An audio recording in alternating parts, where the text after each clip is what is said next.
झारखंड वासियों को मैं एकजुट करना चाहता हूं। तमाम जिला वासियों को कहता हूं, जहां कहीं भी हम आएंगे हम लोग एकता, चट्टानी एकता का मैसेज देते हुए सीआईडी और तमाम जो भी लोकतांत्रिक व्यवस्था में संस्थाएं हैं जो हमारे भविष्य के साथ खेल रही है, जो हमें निष्पक्ष न्याय देने में विफल रही है, उन सभी को अपनी ताकत का मैसेज देने का हम काम करेंगे। सिर्फ और सिर्फ एग्जीक्यूटिव यानी कार्यपालिका मुहर ना लगा, बल्कि हमारा जो जुडिशियरी है, न्यायिक व्यवस्था जो है, वहां पर भी मुहर लगे।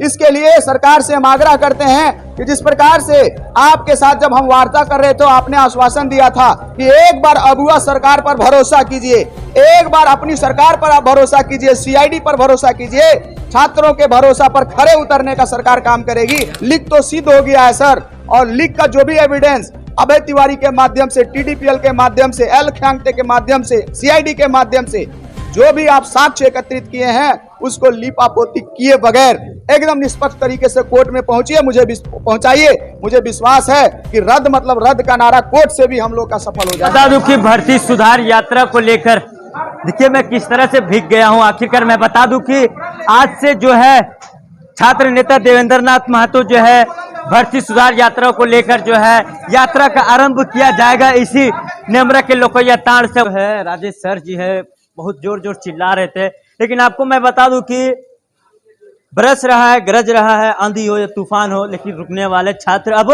नहीं है।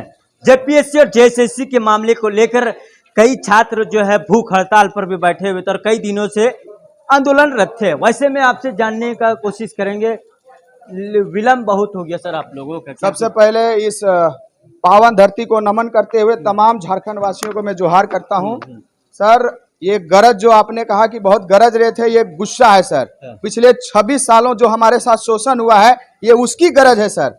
और ये गरज के माध्यम से हम जितने भी सिस्टम में ऐसे बैठे हुए लोग हैं जो भ्रष्टाचार के माध्यम से हमारे 12 साल 13 साल 15 साल के मेहनत को कुचल रहे हैं, भविष्य को बेच रहे हैं, उन सभी को सबक सिखाने के लिए एक संदेश है इस गरज के माध्यम से।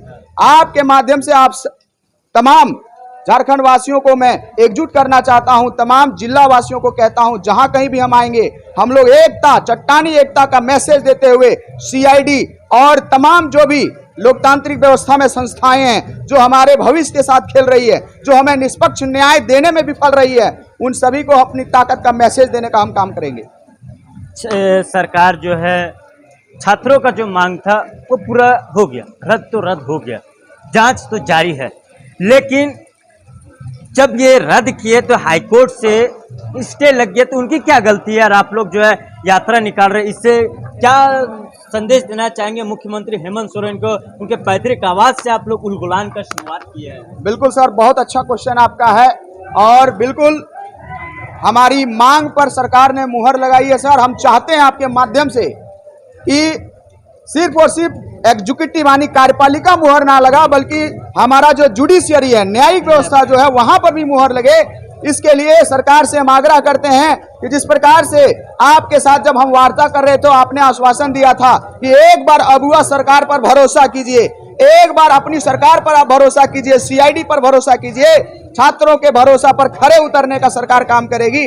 आपके माध्यम से मैं सरकार तक मैसेज पहुंचाना चाहता हूं कि हम जिस प्रकार से जब आप कोई मामला में कोर्ट में जाते हैं तो आपके समक्ष एक बड़ा वकील होता है, हम चाहते हैं सरकारों की विद्यार्थियों की ओर से भी हमारा कोर्ट में एक बुलंद आवाज के साथ एक प्रखर वक्ता वहां पर हो, प्रखर वकील हो, और हमारी जो जांच चल रही सीआईडी के माध्यम से वो निष्पक्ष जांच हो।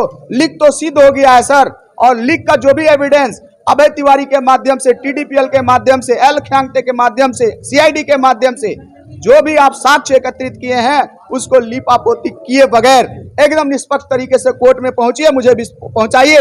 मुझे विश्वास है कि रद्द मतलब रद्द का नारा कोर्ट से भी हम लोग का सफल हो जाएगा। आज सुप्रीम कोर्ट का आदेश आया है और राज्य के मुख्यमंत्री को जो है नोटिस भी आया है इस मामले को लेकर, जेपीएससी और जेएसएससी के मामले को लेकर, इस पर आप क्या बोलना चाहेंगे?